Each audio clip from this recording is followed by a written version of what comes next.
Dwi wedi esbonio I bawb, Prif Weinidog. Os byddwch chi'n hwyr o'r Mewn I Mawrth am hanner awr wedi 1, byddwn ni wedi symud mlaen I fusnes arall a byddwch chi wedi colli'ch cyfle.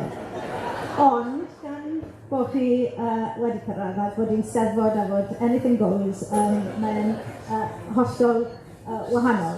Felly, croeso bawb i'r sesiwn yma. Dwi wedi bod yn warm-up I fi'n hunan yn ystod yr 5 munud diwetha. Ond croeso arbennig i'r Prif Weinidog, I Mark. Dwi wedi bod yn meddwl, ydw i'n galw yn Prif Weinidog ar chi yn ystod y cyfaliad yma, neu ydw i'n galw yn Mark a ti, a dwi'n mynd I fynd am y Mark a'r ti yn ystod yr sesiwn yma. Nawr, dwi wedi galw'r sesiwn yn cricket, caws a'r clarinet.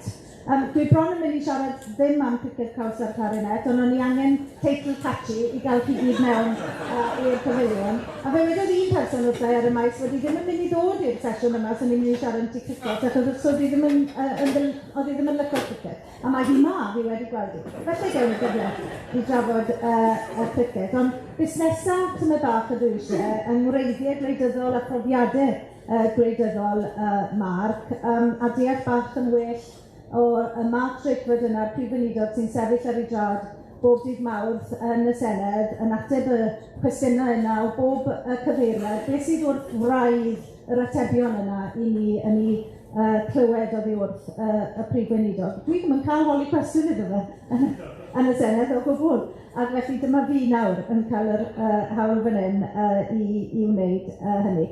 A dwi gyda llaw, dwi yn edrych mlaen I glywed yr hyn sydd gyda ei weid, ond dwi dan gyfarwyddyd oddi wrth I o leia un aelod o Blaid Cymru sydd wedi gweithio, paid wneud edrych yn rhy dda.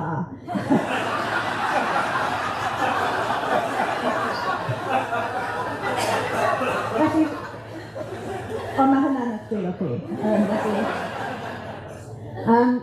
Felly, ni'n mynd I ddechrau gyferfyn, os gawn ni.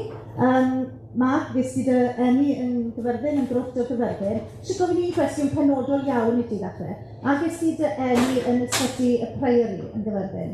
Ie, ges I fy eni yn ysbyty Priory. Mwy na lai ar yr un diwrnod a Mary Hughes. O, waw. Yn yr un ysbyty. Waw, o'n I ddim yn disgwyl hynna fel ateb. Ond fi yn mynd I weithio ti, ges I hefyd yng Ngeni yn ysbyty Priory yn gyferfyn cyn I Glangwili agor. Ges I hefyd, a dwi'n gwybod am rywun arall, ysgys I yn ystod ymgyrch arweinyddiaethau Cymru gyda eni yn ysbyty Priory yn gyferfyn, sef Dafydd Ellis Thomas. Felly 2 Llywydd, ac 1 Prif Weinidog, ac 1 cadeirydd y bwrdd iaith o leia, a mae'n siŵr o fod lot o. Ti'n gallu weld yna, pan mae wedi cael alw.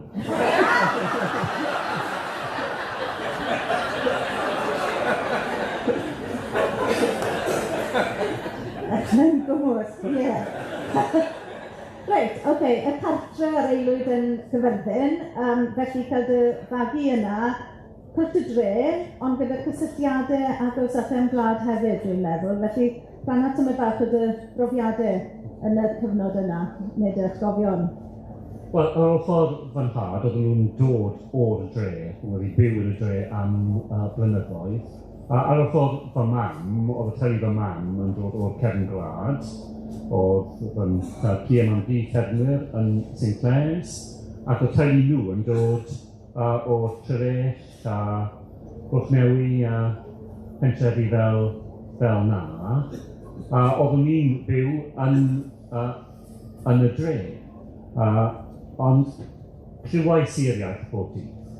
Oedd y mam dim ond yn siarad yn Gymraeg i'r teulu hi, ond oedd neb yn siarad Cymraeg I fi, neu fy mrawd. Oedd nhw'n troi I Saesneg I siarad I ni fel oedd pobl yn neud yn yr adeg na. Oedd yn just diwedd yr adeg pan oedd pobl yn feddwl, os ti'n eisiau mynd ymlaen yn y byd Saesneg oedd y iaith I defnyddio. So, clywais I bobl eraill yn siarad Cymraeg, a clywais I Cymraeg yn pob man.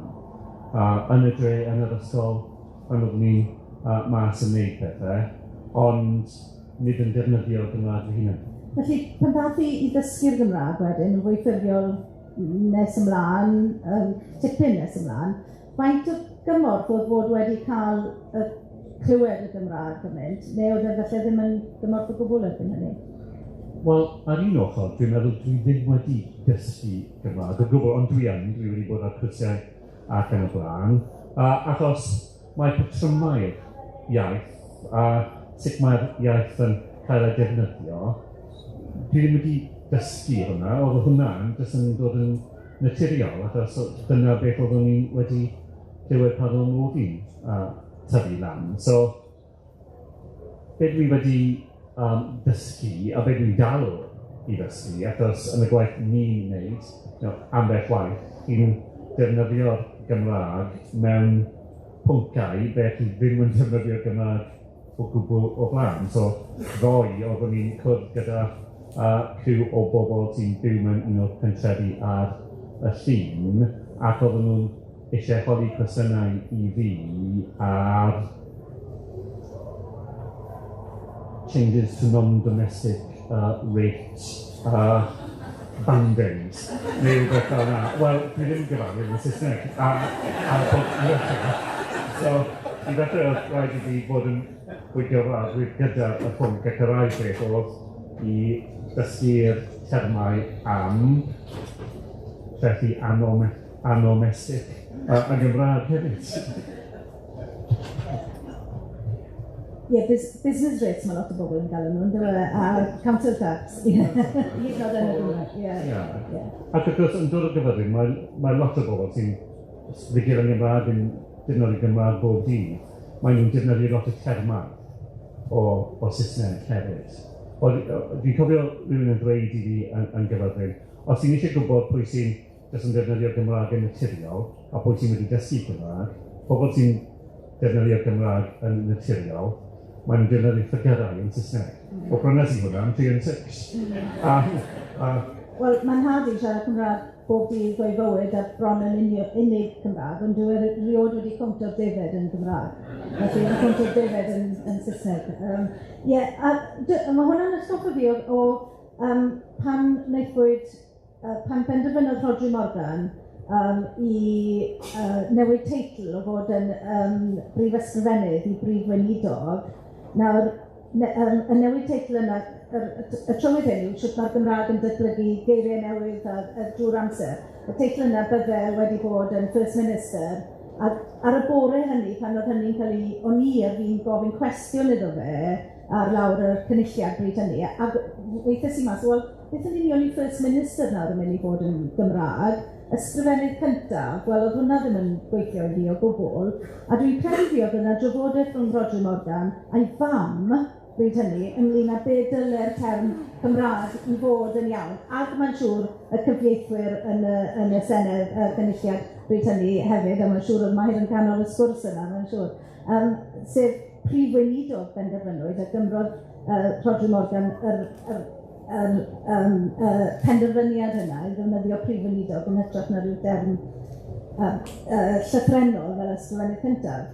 Ie, dim mater o hap o damwain o fe i Rodri i defnyddio term Prif Weinidog yn Gymraeg, a fel chi'n dweud, o fe'n wedi sgwrsio gyda a'i mam a'r athro Prif Morgan hefyd, ond cyn wneud e ar llawr y cynulliad, oedd sgwrs ynddo fe a Dafydd Ellis Thomas fel Llywydd ar y byd. Mae Dafydd yn wneud y stori o bod nhw'n eisiau lawr dy gilydd ac yn wneud y penderfyniad yn Gymraeg, Prif Weinidog bydd y term i ddefnyddio.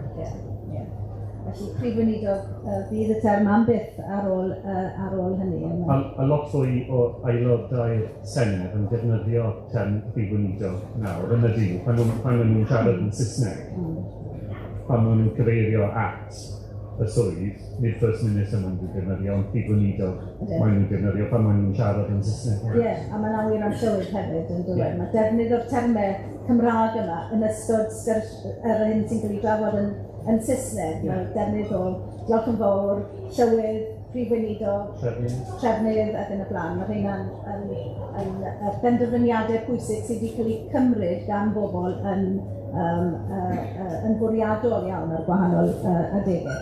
Reit, dwi'n mynd nôl i gyfyrddin, dwi wedi mynd off ar tangent yn barod yna. Felly dwi'n mynd nôl i gyfyrddin, dwi eisiau gofyn am beth i, felly na i ddim gofyn gormod am criced, ond fe na i ofyn am cerddoriaeth. Achos mae cerddoriaeth yn bwysig iawn, dwi'n meddwl, Mark. Fi wedi clywed ti'n siarad am hynny. Fi wedi clywed ti'n canu hefyd wrth yn ochr i yn ambell i ddigwyddiad, sy'n y cofio ambell i ddigwyddiad arall. A mae'r llais yna'n arbennig, a bod ti'n canu ac yn chwarae clarinet, dwi'n meddwl yn ifanc. O pan oedd weithio fi ran yn Gyfyrddin, oedd ti'n mynd i ysgol o gramadeg a bellgyn yn Gyfyrddin. Dim ond dau beth oedd ti'n gallu gwneud tu fas o'r y dosbarth, oedd i chwarae rygbi neu i cerddoriaeth. Ac oedd yn un lot fwy yn addas i cerddoriaeth na i chwarae rygbi. Ond oedd yn un lwcus dros ben pan oedd fi'n edrych yn ôl, oedd cyfleoedd, lot o cyfleoedd i chwarae, i dysgu, i chwarae, i ganu, ac oeddwn ni'n fwynhau o'r ddechrau, a pan oeddwn ni'n just 12 oed, oedd cwrs yn ysgol, yn Coleg y Dundod yn Gyfyrddin, i bobl i dod i chwarae yn orchestra yna. Ac oedd yn rhad yn rydw i hwnnw, chi'n rhy ifanc. Chi'n rhy ifanc i fynd am wythnos bant gyda pobl o'r Llanelli ac yn y blaen.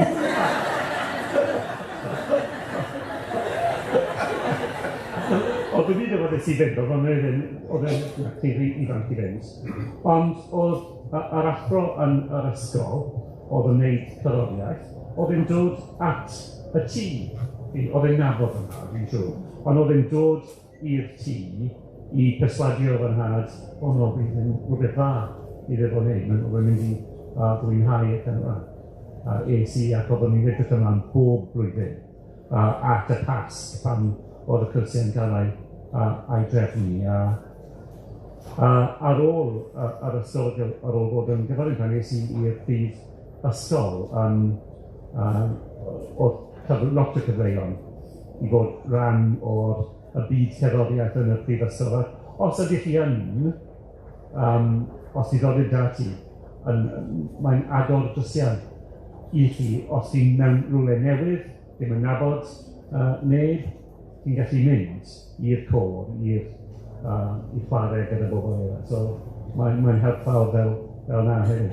Wedi cael eich temtio i ganu mewn côr o gwbl, achos oedd yna côr, o'n i'n mynd côr pensiynwyr, ond dwi'n siŵr dydyn y côr fel lle dwi'n bod i henwi nhw. Mae'n côr yn y ward yn Gaerdydd, dwi'n meddwl, côr hen nodiad, enw'r côr yn ei, yn ennill ar y llwyfan fan hyn, ddim wedi cael dy dentio i fynd i ganu mewn côr yn ddiweddar. Wel, amser, yw'r unig peth, yn ei.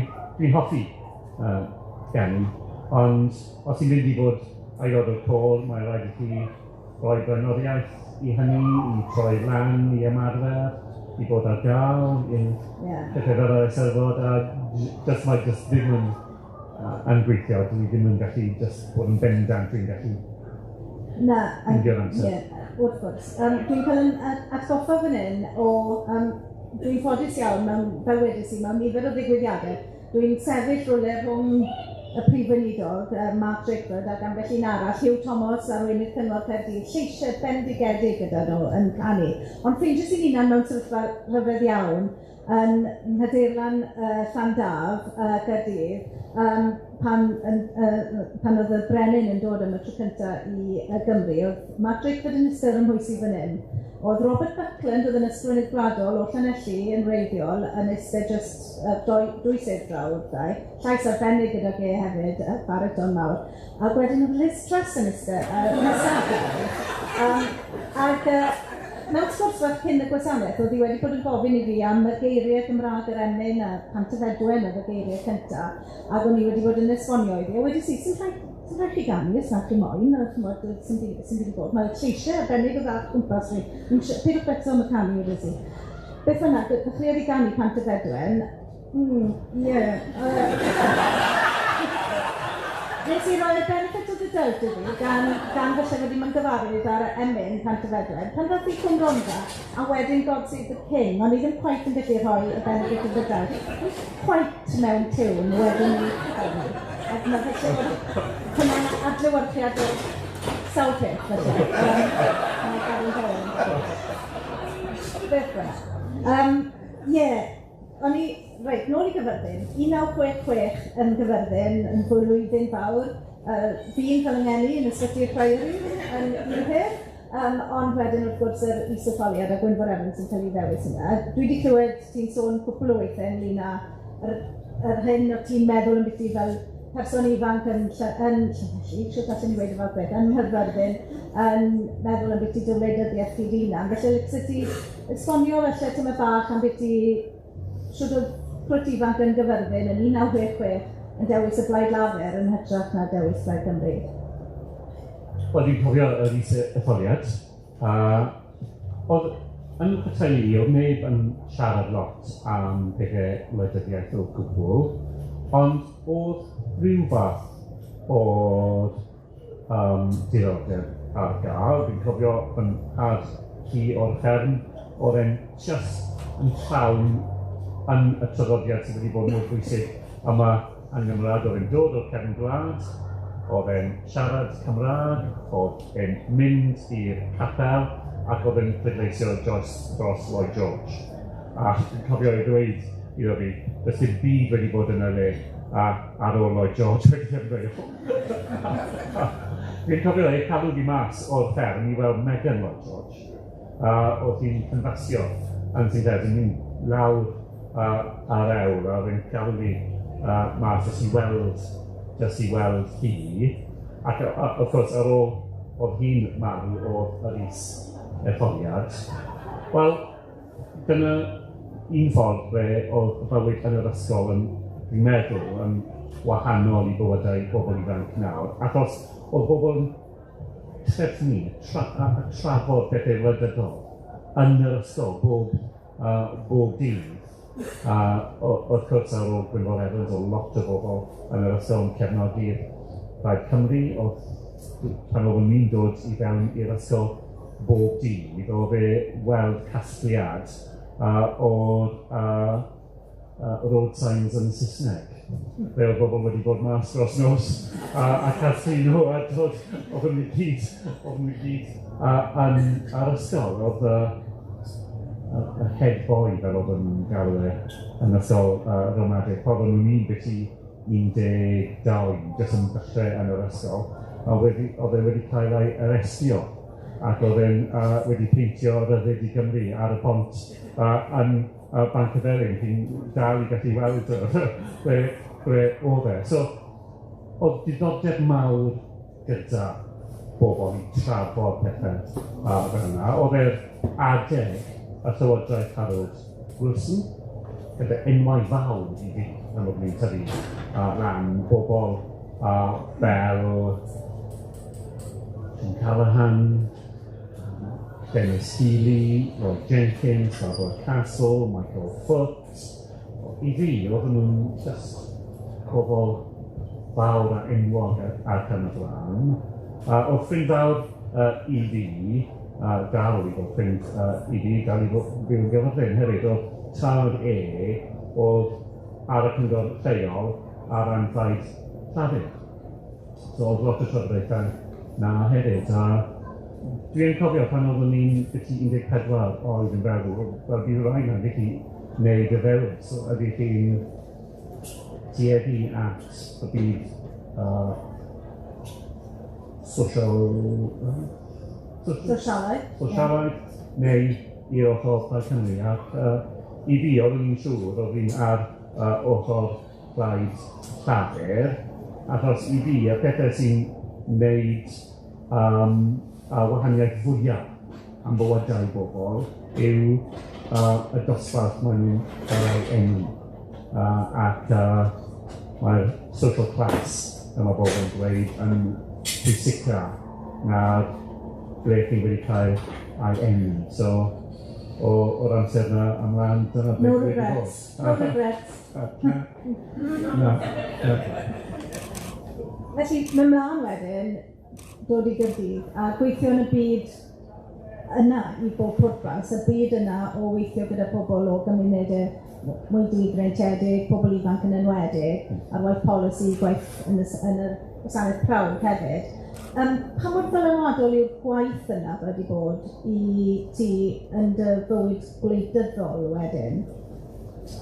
Wel, y profiad yna, dyna beth wedi troi i cael diddordeb i fod yn rhan o'r cyngor lleol, i sefyll am y cyngor lleol. Dwi'n cofio pam, jyst yn glir, oeddwn ni'n gweithio'n Trelai yn Gaerdydd, ac oedd bloc o flats yna, ac oedd bechyn problemau gyda'r hyfryd ac yn y blaen, ac dwi'n ifanc oedd ac oedd y swyddog prawf, ac es i weld y teulu yn ble oeddwn nhw'n byw yn y fflatiau.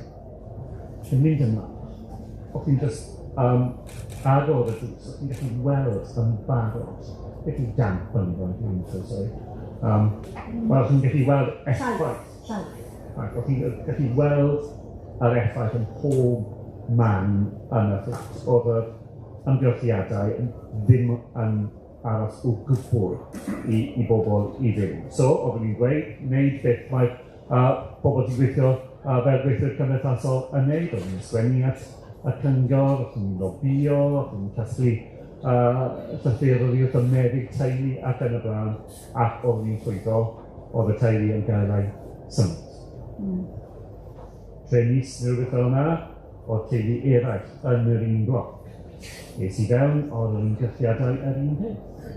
So, oeddwn ni'n gwneud yr un peth unwaith eto, ysgrifennu, siarad, ac oeddwn ni'n llwyddo i cael y teulu yna i cael ei symud i rywle well. Wel, ar ôl 3 mis, oedd y trydydd teulu. Ac i fi, beth oeddwn ni'n feddwl, mae hwnna ddim yn digonol. Mae ddim yn digonol jyst i trial i wneud pethau'n well am unigolion fi bob tro. Y problem bod hyn yw y system.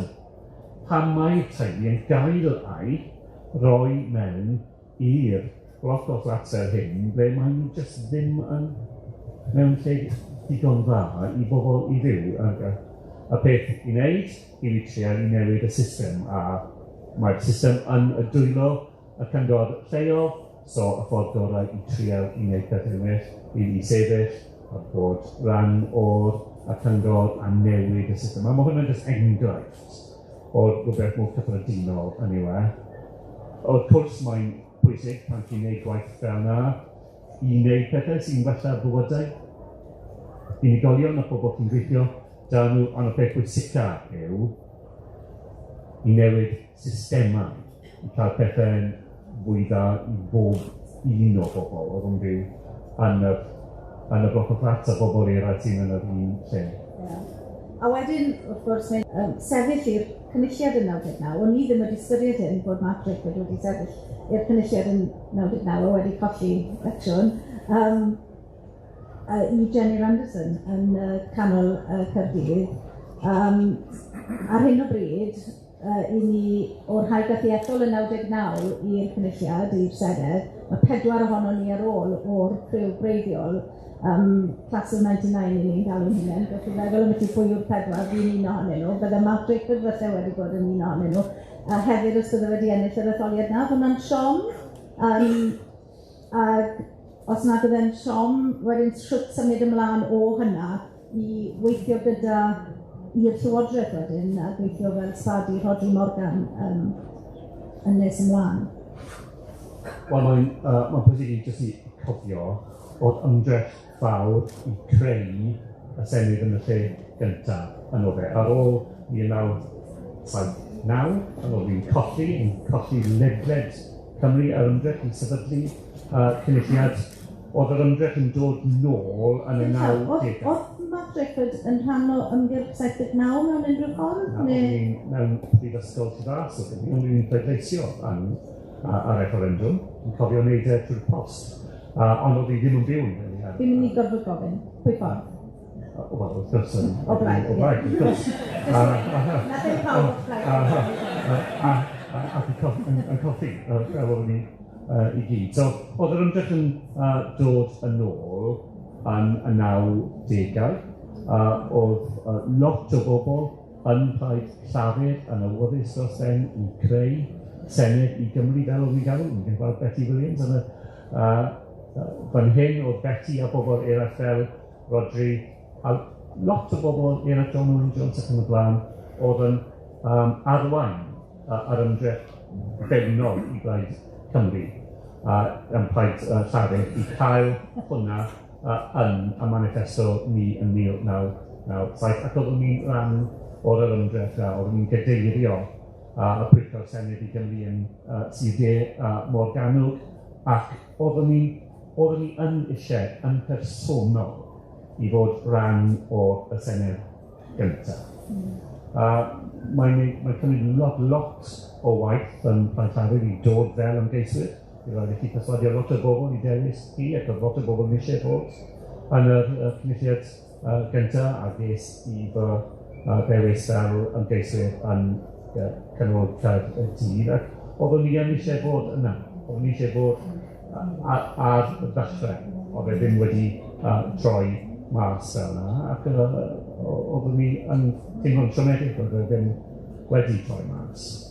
Ond yn edrych yn ôl, wrth gwrs, oedd hwnna'n agor drws arall i fi. Oeddwn ni'n nabod Rodri Morgan am blynyddoedd, achos oedd aelod seneddol yn gorllewin Caerdydd, a fi a Julie Morgan oedd ar y cyngor sydd yn Morgannwg gyda Mick Anthony a Sue Essex a Jane Hunt a Prif fawr o'n i, o 4 o'n i, yn cynghorwyr am yr un ardal dan yr afon yn Caerdydd.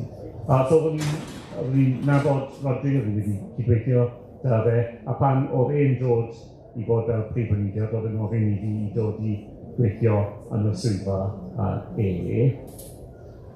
Ac oedd hwnna'n degawd o profiadau i fi. Oeddwn ni ddim yn mynd i gael os oeddwn ni'n just ar y bancau cefn i Blaid Llafur. So, fel oeddwn ni'n troi mas, oedd rhywbeth arbennig o dda wedi dod mas o fe i fi. Ond ar y pryd, oeddwn ni yn eisiau just yn personol i fod rhan o'r cynulliad gyntaf. Wyt ti bod yn un o'r ychydig bobl yna sydd wedi bod ar rôl o baratoi a helpu i Prif Weinidog i baratoi ar gyfer cwestiynau Prif Weinidog, ac wedyn yn ddiweddarach yn dod yn Prif Weinidog di hunan a cael bobl arall i dy helpu di, neu felly beth yw'r gwahaniaethau rhwng bod y ddau berson yna, a faint o help bod yn un mwyn cyflawni y rôl yn hwyrach o fod yn Prif Weinidog? Wel, lot yn beth i fi i paratoi rhywun arall i fi. Hi'n neud efo hynna, fi'n hynny heb am heiaeth. Wel, i helpu paratoi Rodri, oedd hwnna ddim yn rhywbeth anodd, achos oedd yn dysgu pethau mor gyflym. Oedd Rodri'n dim cweit yn wir yn ddechrau i paratoi ar bore dydd Mawrth. Ond oedd e ddim wedi gwneud lot cyn bore dydd Mawrth. So, bore dydd Mawrth o'n eisiau lawr dy gilydd, mynd trwy'r cwestiynau, feddwl o ble bydd yr ail cwestiwn, fel chi'n gwybod. Y cwestiwn gyntaf, cwestiwn sy'n ar y papur, hwnna fel jyst rhywbeth i roi y bal a bel i fewn i chwarae. A'r ail cwestiwn yw'r cwestiwn gyntaf, felly ddim yn gwybod beth mae bobl yn mynd i ofyn i chi. So dyna beth oeddwn ni'n gwneud eisiau lawr, feddwl am ble bydd y cwestiynau ychwanegol yn dod, ond dwi'n dweud o beth rhaid i fi cael fwy o wybodaeth am hynny, fwy o wybodaeth am hynny. So, wneud hwnna yn beth i'r awr gyntaf. Yr ail awr oedd e jyst yn darllen a paratoi fi ar y ffôn i Cyteis Park, i ffindio bob dydd Mawrth o pob un wedi mynd ar ei wyliau, a geb i fewn i casglu wybodaeth yn trial i dod nôl yn hanner dydd gyda'r pethau ychwanegol oedd yn un. Ond oedd yn mor deallus, a oedd yn jyst yn gallu neud e heb lot fawr o paratoi i fi wneud e. Wyt ti'n deallus hefyd, ond wyt ti'n paratoi mewn ffordd hollol wahanol? Ie, dwi'n paratoi trwy'r penwythnos cyn. Dwi'n cael y cwestiynau ar y dydd Gwener, a dwi'n paratoi dros y penwythnos, a dwi'n gweithio ar y dydd Mawrth. hefyd, achos mae'n jyst yn oddach i fi. Yr unig beth dwi'n cysau yw, os mae rhywun yn ofyn cwestiwn i fi, ble oedd yr ateb yn y briefing, ac oeddwn ni ddim wedi gweithio'n digon galed i weld yr ateb neu i cofio. Os pobl codi cwestiynau, a mae hwnna'n digwydd bob wythnos, lle oedd dim byd yn mae ffail fawr da fi bob wythnos llawn o bethau mae swyddogion wedi roi i fi. Os mae pethau'n codi ddim yn y ffail o gwbl, wel, na fe yw e, mae'n fel na bron bob wythnos. Ond os mae'n ateb ar gael yma, a dwi ddim wedi gwneud y gwaith i ffindio ateb, dwi'n cysau hynny. So dyna pam dwi'n gwneud yn y ffordd dwi'n gwneud e. Wel, mae'n gweithio i fi. Jyst meddwl fyna nawr, yn beth i'r holl 20 mlynedd a mwy yna o gwestiynau Prif Weinidog, a cwestiynau wrth gwrs, yr cwestiwn atodol sydd yn pob un o'n ni fel gwleidyddion sydd wedi gofyn y cwestiynau yna, trio dal y Prif Weinidog mas a trio bod yn mwy clefer na'r Prif Weinidog i wneud rhywbeth, a embarrass o'r Prif Weinidog. Pwy o'r gwleidyddion wyt ti wedi weld ar hyd y blynydde sydd wedi bod fwyaf effeithiol yn siwt maen nhw yn sgrwtineiddio, yn cwestiynu, yn dal Prif Weinidog mas? Pwy yw'r rhai sydd wedi bod yn ser yn hynny o beth? Dwi'n credu'r Prif mewn cadw cwestiwn yn fyr, credwch yn byd, ond un o'n jobs i trio annog y gwleidyddion mae gadw cwestiynau yn fyr. Achos mae cwestiwn byr yn ymrofiad i yn gallu dal Prif Weinidog mas lot yn haws na cwestiwn hir, a mae lot o wleidyddion ddim yn dysgu'r wers yna, dwi'n meddwl. Wel, os ti'n feddwl o'r cwestiynau Prif Weinidog fel na, fel rhyw fath o game, yna pobl yn trial i ffindio chi mas ac yn y blaen, a dyna pan dwi ddim yn fwynhau wneud e, gweud y gwir, achos dwi ddim quite yn fel beth mae hwnna'n rhoi nôl i bobl yng Nghymru i feddwl am e fel rhywbeth fel na. Os ti yn feddwl fel na, y dau berson sy'n sefyll mas i fi oedd Nick Bourne. Oeddwn i'n meddwl oedd Nick Bourne arweinwyr y Caedwadwyr yn y degawd gyntaf o ddatganoli, a oedd e'n dda. Oedd e'n dda ar y draed ac yn feddwl am y cwestiynau anodd fel na. A Kirsty Williams. O Kirsty pan oedd yn oedd hi wedi dysgu y wers ti'n dweud Erin i defnyddio cwestiynau bach. I fi, pan chi a fi, ni'n cofio Mark Reckless oedd Reckless by name wel, oedd e'n ddim yn cofio pa parti oedd e'n mewn ac oedd e'n crwydro. A fe drwy pimp, mewn 5 mlynedd. Oedd e'n, am un am beth, oedd e'n ofyn cwestiynau bob wythnos fel arweinydd un o'r partiau. Oedd e'n jyst mynd ymlaen ac ymlaen. Oedd e'n eisiau lawr am y gwaith. Mae'n mor hir. Ond ateb cwestiynau, mae hwnna'n grêt. Dim ond 3/4 awr neu awr, sydd da ni am cwestiynau. Os mae e'n cymryd 5 munud i ofyn y cwestiwn, mae 5 munud llai i fi. So, i fi, mae hwnna'n gweithio'n arbennig o dda. Ond dwi'n cytuno beth mae Llywydd yn dweud. A bobl sy'n gwneud y cwestiynau gorau yw bobl sy'n ofyn cwestiynau bach a penodol. Faint o dentid sydd ar gael yn Drenewydd ar hyn o bryd? Dim digon. Dyna beth mae'r cwestiwn yn mynd, yn gwybod hynny.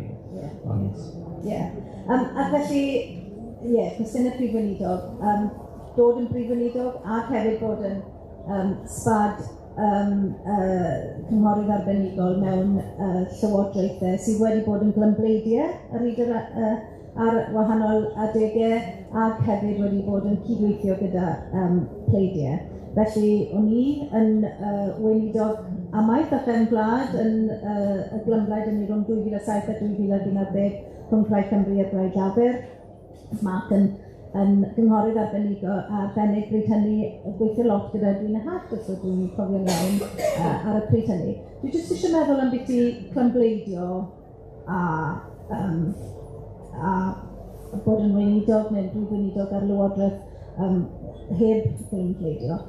Os yna unrhyw, o perspektif weinidog llafur neu prif weinidog, os yna unrhyw gryfderau neu manteision o gael dylanwadau eraill mewn llywodraeth mewn ffurfio mewn cymhlaeth, fel y cytundeb cydweithredu gyda Plaid Cymru nawr, fel Kirsty Williams a Dafydd Ellis Thomas yn yr llywodraeth diwetha.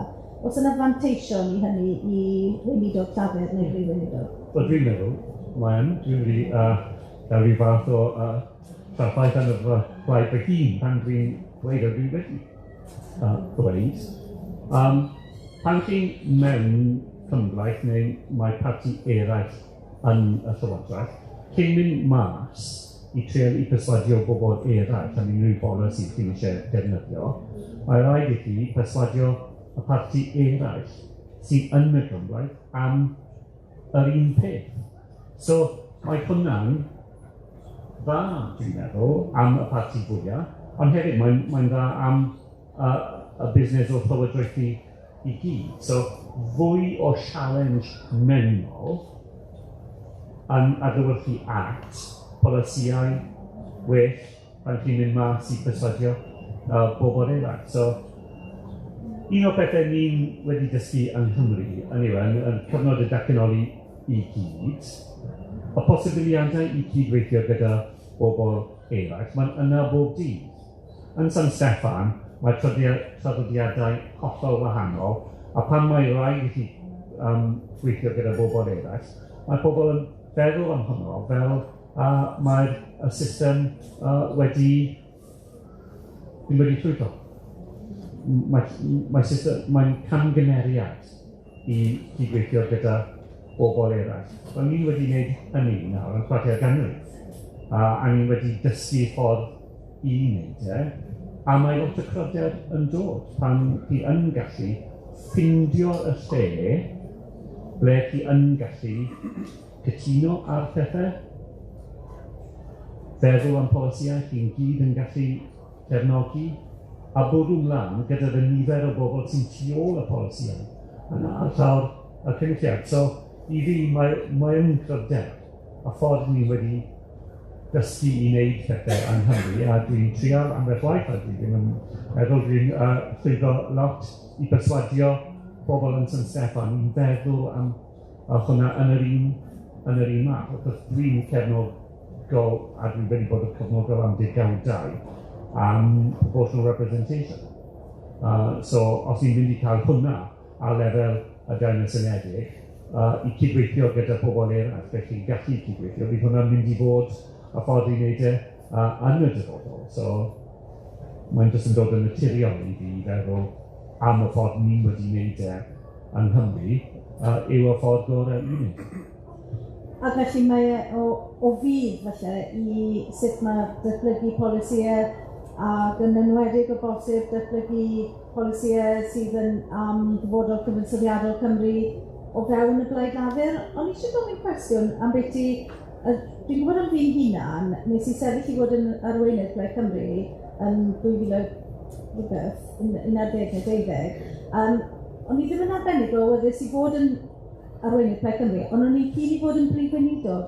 Dwi yn rhyw fath o wannabe brif weinidog. Oedd y syniad o fod yn brif weinidog i fi yn rhywbeth oedd yn denu fi, ond o'n i ddim yn siŵr o'n i'n mynd i gallu copo gyda bod yn arweinydd Plaid Cymru.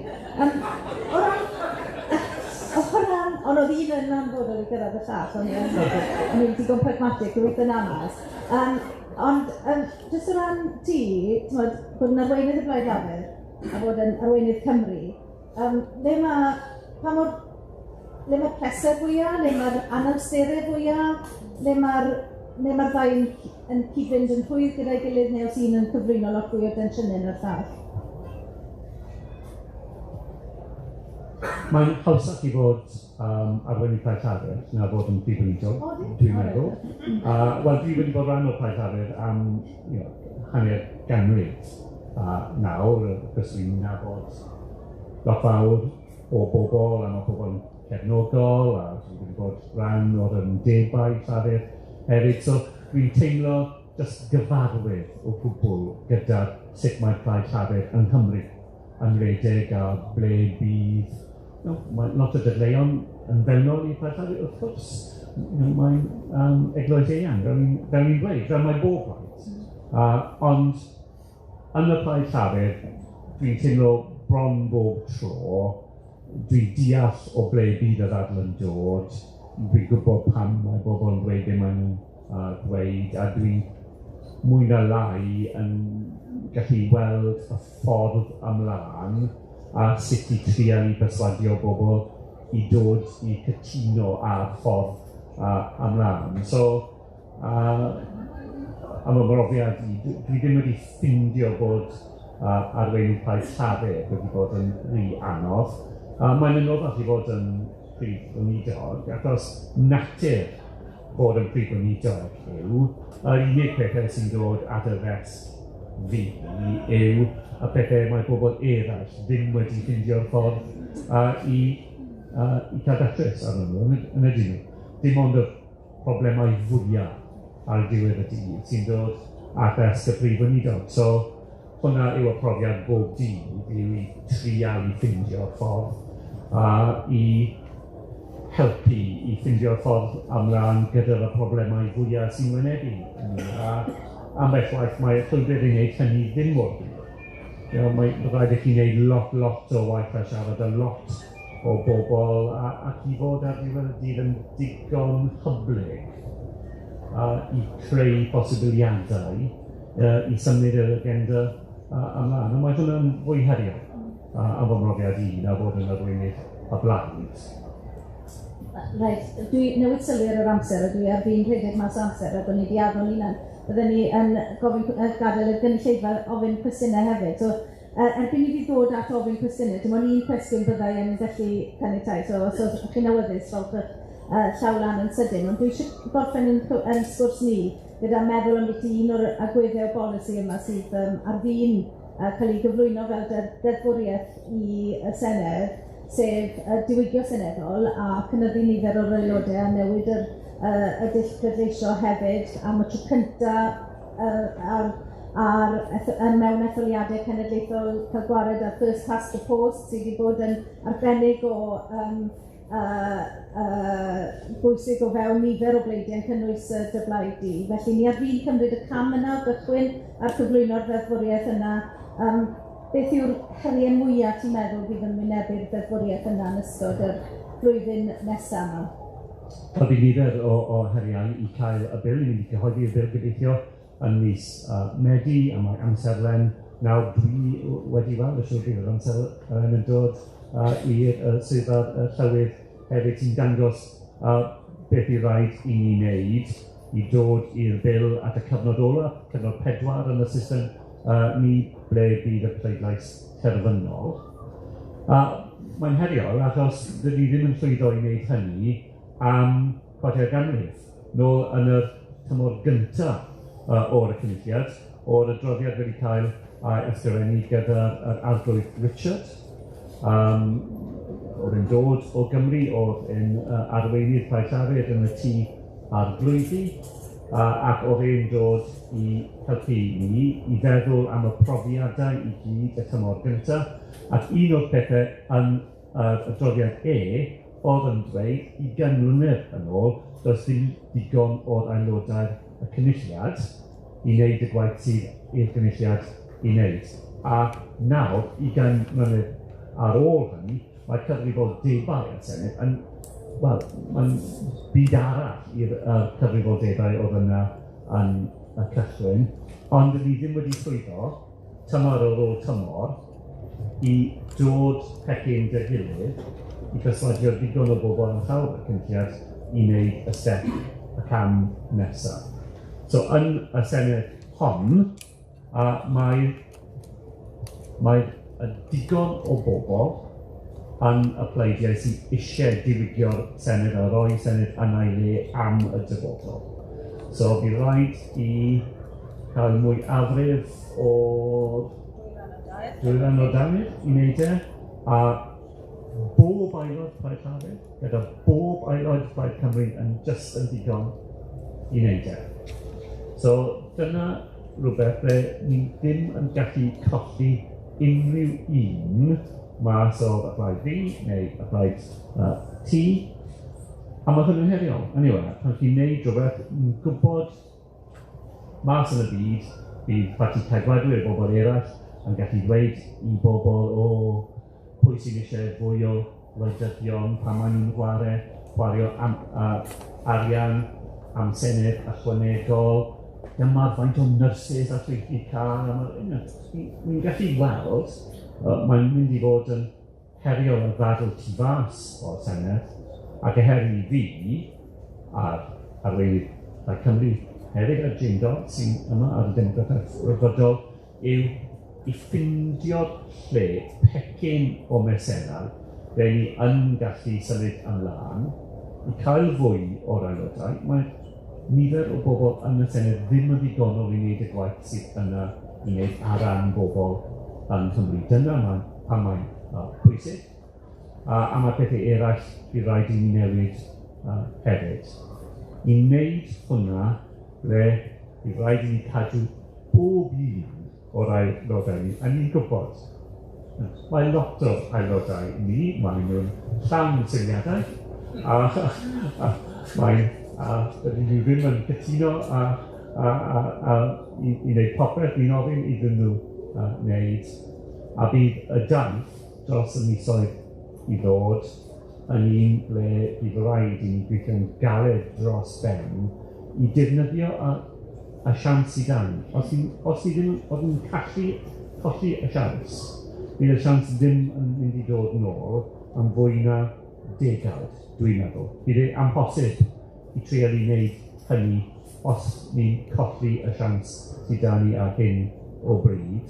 Ac os ni yn colli y siawns, bydd y Senedd ddim jyst yn sefyll ble mae'r Senedd nawr, bydd y proses yn mynd i wahanu y Senedd sydd gan ni. So mae'n pwysig dros ben, a bydd rhaid i rai ohonyn ni, fel pobl yn y gynulleidfa fan hyn, i cydweithio dy gilydd, i defnyddio'r siawns sydd ddim wedi bod yma am partiau Cymru.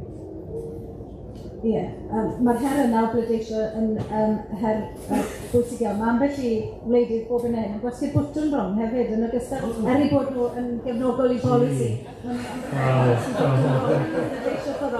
Ond newn ni ddim enwi neb ar y pwynt yna, felly mae pob math o ddisgyblaeth angen ar unigolion yn y cyfnod yna, felly mae'n her ydi. Dwi eisiau meddwl am beth 2026, cadw'n llygad ar o'r etholiad yna yn 2026. Gyda'r cyfle i ethol Senedd o agos i 100 o aelodau yng Nghymru.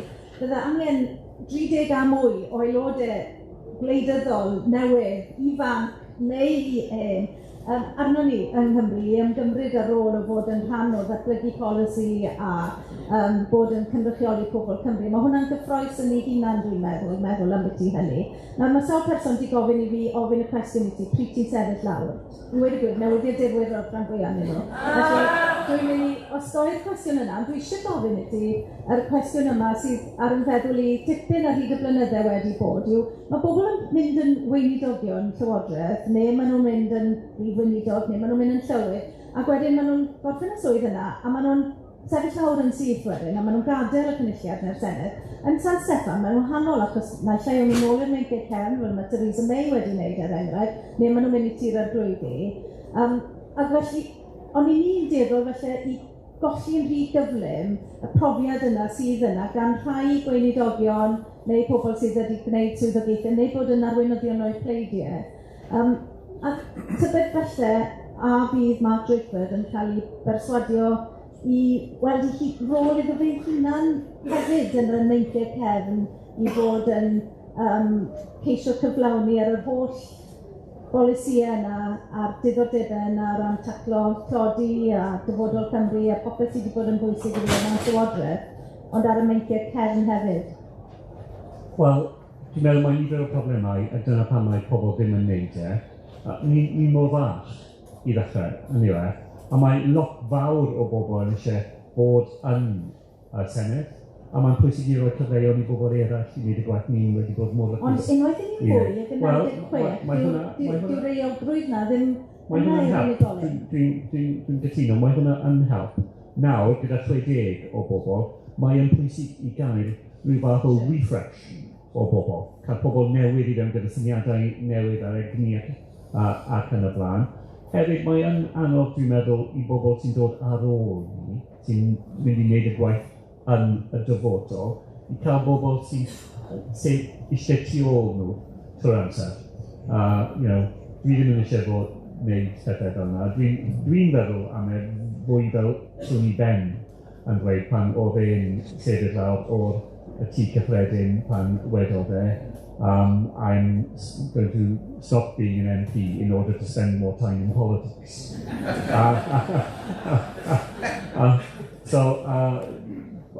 Dwi ddim yn mynd i fod aelod o'r Senedd ar ôl 2020, ond dwi ddim yn mynd i sefyll mas o'r ddadl a feddwl am dyfodol Cymru a popeth sy'n mynd o gwmpas y Senedd o gwbl, ond mae lot o bethau chi'n gallu gwneud tu fas. Does dim byddai'n gallu bod yna i fod i cael diddordeb yn y dyfodol ni gyd. Cyced caws a'r clarinet tu allan y Senedd, felly, a ymuno ar côr yna o'r diwedd. Felly, fi credu ges i sgwp mas ono fe, reit ar y diwedd fyna, reit ar y diwedd wrth iddo fe weid fydde ddim yn bwriadu ar hyn o bryd i sefyll eto i'r Senedd. Felly, dwi'n mynd i gymryd un cwestiwn. Pwy sydd eisiau mynd amdani ar un cwestiwn? Mi'n gweld un llaw iawn, ewn ni am y llaw yna felly. Diolch yn fawr iawn. Dewi Hughes, Llywydd, Cymdeithas Seicolegwyr Addysgol, Prydain. Fy nghwestiwn i ydy ynglyn â'r cloi ar ei ddigwydd o dan Covid. Ydych chi yn meddwl rwan bod o'n gangymeriad i gau'r ysgolion gan ystyried yr effaith negyddol mawr sydd wedi bod ar blant a phobl ifanc? Dwi ddim. Dwi'n cydnabod y ffaith mae'n wedi cael effaith fawr a effaith nefygol. Ond y gwir yw, oedd ysgolion yn gael beth bynnag. Yn y cyfnod gyntaf, mynd lan at y Pasg yn 2020, oeddwn ni fel Llywodraeth yn eisiau cadw ysgolion ar agor tan wylia'r Pasg. Ond cyn hynny, oedd rhieni yn cadw'r plant mas o'r ysgol, achos oedd popeth oedden nhw'n gwrando ar y radio, weld ar y teledu. So, oedd yn amhosibl a fy marn i cadw popeth ar agor pan oedd athrawon ddim yn fodlon i mynd mewn, pobl eraill sy'n gweithio yn yr ysgol yn pryderu am os bydden nhw yna gyda'r criw fawr o bobl eraill. Cofio, oedd ni'n siarad am cyfnod ble oedd dim vaccinations o gwbl, oeddwn ni ddim yn gwybod lot fawr o'r natur Covid ac yn y blaen. I fi, oedd y dyletswydd ar y Llywodraeth oedd i roi rhyw fath o arweinyddiaeth i'r Cymru ac i wneud pethau mewn ffordd o rhyw fath o drefn am beth oedd ni'n neud. Ni'n gwybod nawr yr effaith mae wedi cael ar bobl ifanc, ond ar y pryd oedd wrth dim ddewis. Baron ni'n hir iawn i'r gwestiwn ar Covid ac i'r drafodaeth ar Covid. Diolch yn fawr am hynna. Os yw'n weid ar nodyn personol iawn mae Covid dal yn rhan o'n cymdeithas ni ar hyn o bryd, hyd yn oed mae'n nhad i newydd bod yn sbyty gyda'r Covid, felly dyw e ddim wedi diflannu o'n cymdeithas ni chwaith, ac mae'n bwysig i ni gyd gofio hynny hefyd. Felly, diolch yn fawr iawn i chi gyd fel cynulleidfa, chi wedi bod yn grêt, sori bod ni'n mynd i cael fwy o gyfle. Diolch yn fawr iawn.